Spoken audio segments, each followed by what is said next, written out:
A couple of weeks ago, we saw a stacked card headlined by Terence Crawford and Israel Madrimov as part of Riyadh's season in the USA. Also on the card were two highly intriguing heavyweight contests. Firstly, Martin Bakole versus Jared Anderson.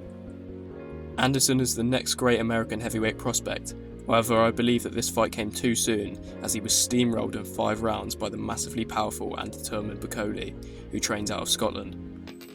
Then we had the return of Andy Ruiz Jr. after a long layoff to face Jarrell Miller, who had been stopped by Daniel Dubois in the final round of their contest on the Day of Reckoning card at the end of last year.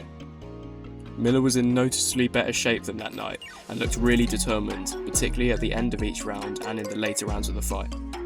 The rapid hands of Ruiz seem to have slowed a touch, but more noticeably is the lack of underdog mentality in his work, which saw him become a success. The fight ended a draw, but many believe Miller deserved the nod. The result is damning for Ruiz, as he was a significant favourite going into the fight. So how did Ruiz go from a unified champion to arguably losing to the man he replaced that night at MSG?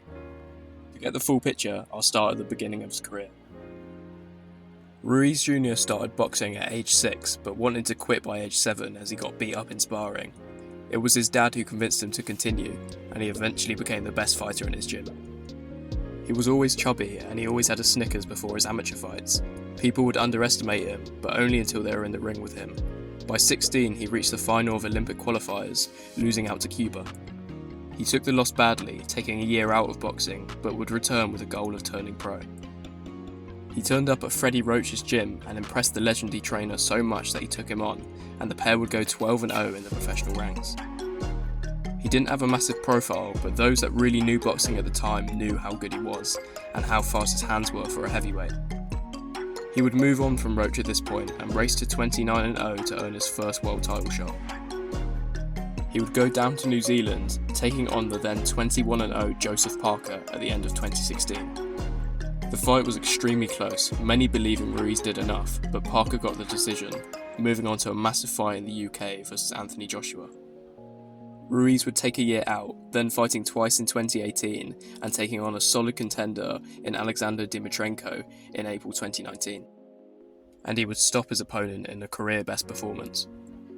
The fire was burning hot at this stage, and he threw his name into the hat at just 5 weeks' notice when Jarrell Miller failed multiple drugs tests prior to a fight in New York against Anthony Joshua. Eddie Hearn would take him up on this offer, and it was on. Ruiz had his ultimate opportunity. There is no doubt in my mind that at least subconsciously, Joshua was not threatened by Ruiz at all, which may have led to what happened on that night in June 2019. But you can't take any credit away from Ruiz, who peaked at the exact right moment. He showed real heart and a great chin to get off the deck from a massive uppercut left hook combination in round 3. Sensing the finish, AJ let go of massive punches, negating his defence and not sticking behind the jab as he usually did. Presenting a slight opportunity for Ruiz, he exploited it. A massive counter left hook landed on Joshua's temple, disorientating him badly as he hit the deck. He never really recovered, soldiering on until round 7, when the fight was stopped, having been down 4 times in total. The biggest heavyweight upset since Buster Douglas beat Mike Tyson in 1990 was complete, and Mexico had its first heavyweight champion. Ruiz could have gone from strength to strength at this point, but he got a glimpse of the good life.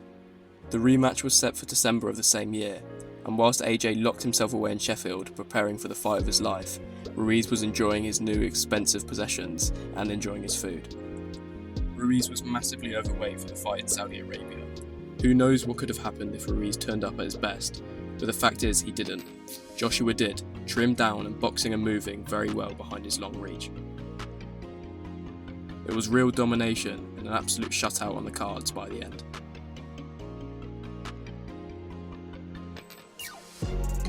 But Ruiz was still a top contender at this point, thanks to his first win over Joshua. He would take 18 months out before returning against Chris Arreola. Ruiz was knocked down, but he would come back to secure a wide points decision. After over another year out, he would face Luis Ortiz, a highly regarded Cuban who had given Deontay Wilder a great fight back in 2018. Interestingly, Ortiz was 104 years old at the time of the Ruiz fight, in which the Mexican secured another unanimous decision win. It would then be nearly 2 years before we saw Ruiz again, citing personal issues including a difficult breakup. As discussed, the Miller fight was far from his finest hour.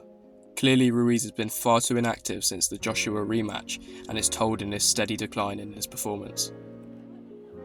It's also evident that Ruiz has struggled to be disciplined outside of the ring, which has amplified his inactivity. At 34 years old, Ruiz still has some time to redeem his career. So what's next? Personally, I'd love to see Dillian Whyte versus Andy Ruiz, with the pair having beef in the past. Providing Dillian returns in September, a fight in December, probably on a Saudi Arabian undercard, would be a great payday for the two. They are both past their prime, but they still have a lot to offer the sport. But let me know who you think Ruiz should fight next. I hope you all enjoyed this video, and I'll see you all again soon.